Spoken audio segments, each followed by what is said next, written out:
All right, and welcome to this special episode of Real Estate Fight Club.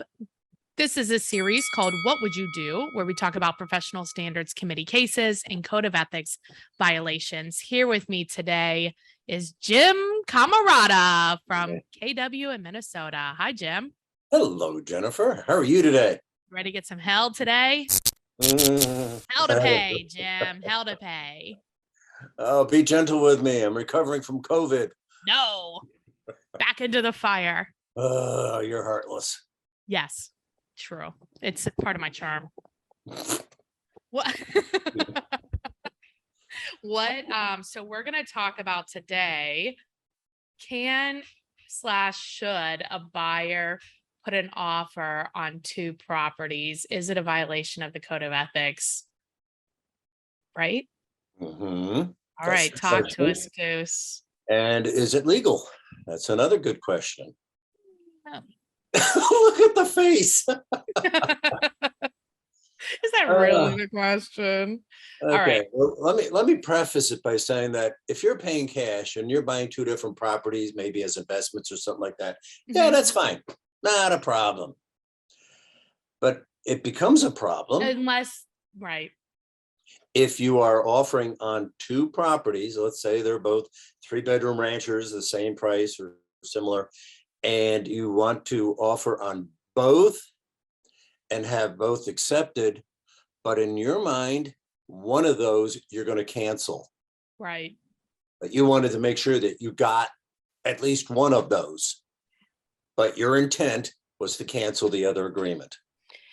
Now, we thought about this on an episode. Monica and I thought about this on an episode of Real Estate Fight Club. And hear me out, broker Jim. Take that broker hat off. I'm all ears. Okay, so in the way that real estate is currently set up, the sellers can receive multiple offers, but the buyer is like not allowed to put on multiple offers. But is there wording that they can use that basically is like, hey, there's only, I mean, basically the mindset is, look, there's 3 houses to choose from. 2 of these will work. There's going to be at least 5 offers on each of them. And I would like to get one of them, but I don't want to like give up one if my competition on that one is more like, because you have no idea what the competition is, right? So like, what are the words that we can use on the contract for the buyers to feel like they are like, what if there's 2 houses that do work and both offers are needed by Sunday at noon? Yeah. Well, and again, you're going to get responses at different times as well, depending on how many offers and the seller's reviewing them, yada, yada, yada. Like, what if they're like the first one, whoever answers me first, like I'm taking. Yeah. And if mine's the winner, fine. Then I contact the other agent. And I say, withdraw my offer. Yeah. Okay. It's withdrawn. So you can do that. Your only problem arises, and there's no additional language for that. So your problem arises when they both say yes at the same time. Yep. That's where it gets sticky. And I'm going to read the legal hotline response. Now, this is Minnesota. Legal hotline response has no bearing on this. This is Minnesota. This is the Minnesota attorney for our. So is it legal? No. Parties to a contract are bound by the duty of good faith and fair dealing. This means the buyer cannot make it impossible for the seller to perform under their agreement. Okay. Remember, when the seller enters into a purchase agreement, they are giving the buyer a legal, equitable interest in their property at that time. So buyers should make every effort to perform as promised in their purchase agreement. So you've got a legal obligation. You know, a contract is basically, I promise to do this, I promise to do that. So it's a set of promises back and forth. And now I have an equitable interest in 2 properties, but I know I can't perform on only 2 funds properties. for one, right? Yeah, that's but where. What could you write in there where it's also, because, you know, in a market like we had during COVID, it was very, I mean, this happens, right? There's literally 3 viable properties. Either all or two of them or all 3 of them will work. But if I only offer on one, I'm giving up the other 2.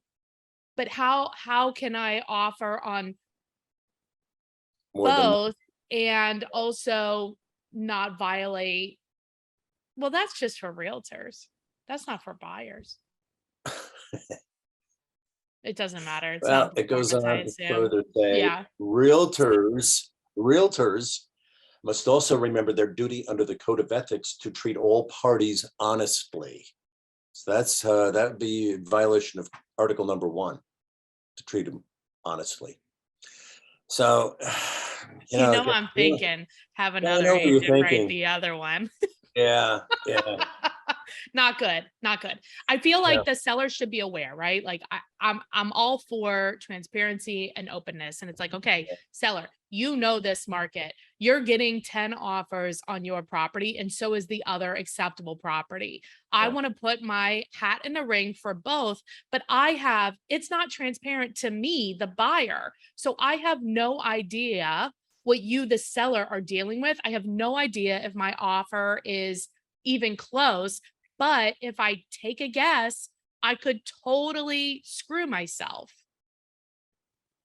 Yep. That's bullshit, Jim. So, you were asking for wording. I don't know. I would need to think about that a little bit more.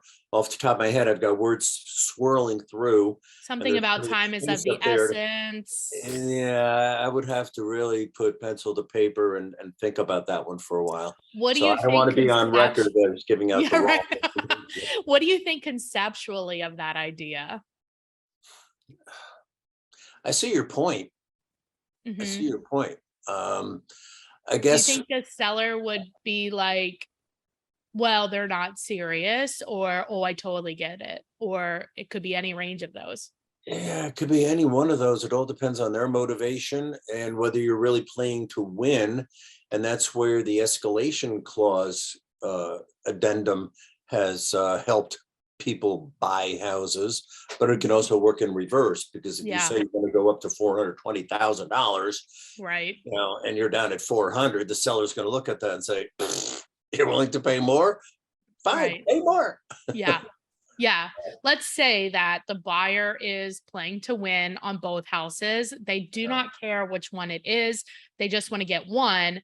But the problem is that they don't know what the other offers are. And they have no way of knowing if what they're offering is even in the ballpark.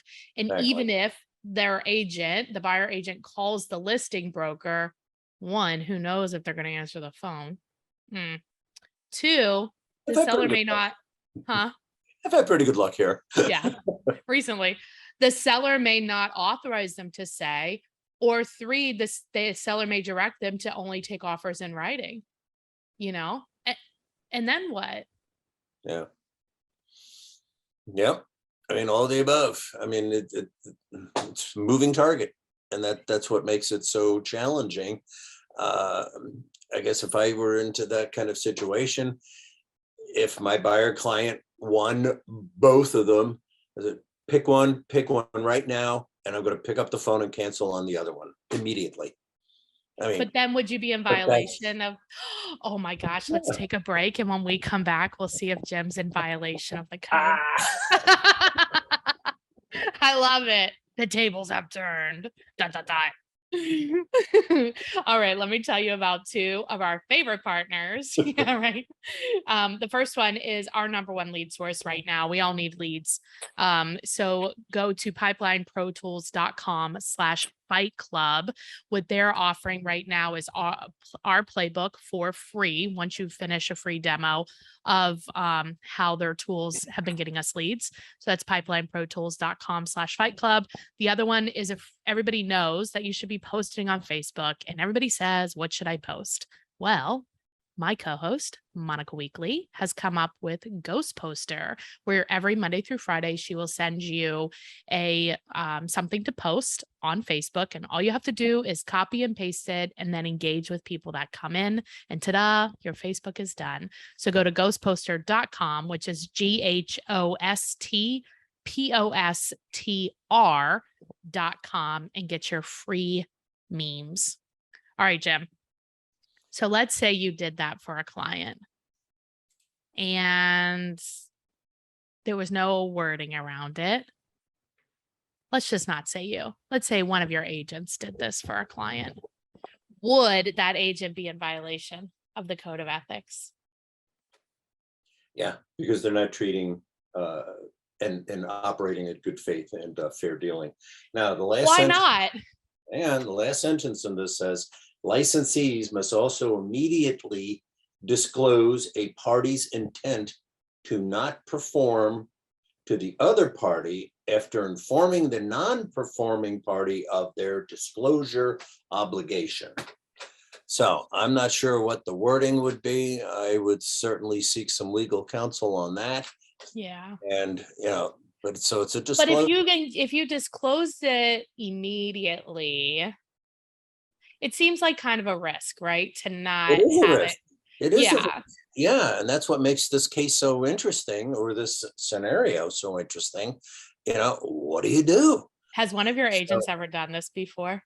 Not to my knowledge. Now, I had one this morning, a call about, we've got this rental client and we want to do a pocket listing, and, there's a whole bunch of other stuff around it. And I said, do you have this? Do you have this? And do you have this? Well, no. And no, I don't have written authorization. I said, get it. And you don't have, right, come on. Get But it. I would think that, okay, for that code to treat all parties honestly and fairly, I don't know. I would want to dive deep and argue, is the seller doing that? Just reading back through Article 1, this obligation hear it to the again. client is primary, but it does not relieve realtors of their obligation to treat all parties honestly. So if you're doing that, you're not treating all parties honestly, you're in violation of Article 1. And I wonder, is it enough just to say, hey, look, call your colleague and be like, look, there's only 3 houses that work, total. And so the client is going to offer, is that enough to be honest? So we're sending the offer, but reverse the roles. If you were representing the seller, how would that conversation go? Well, I would he's tell written them an the offer truth. on 2 properties and you're one of them and you just accepted it, but he's also accepted another, No, I think they're what do you taking a wanna do? risk too, because he may not have accepted the other one may not have been accepted, right? No, this scenario is that there were contracts signed on both of those. So Oh. Wah, wah. yeah, no, anyway. So if you get into a situation like that, consult with your broker. To your attorney.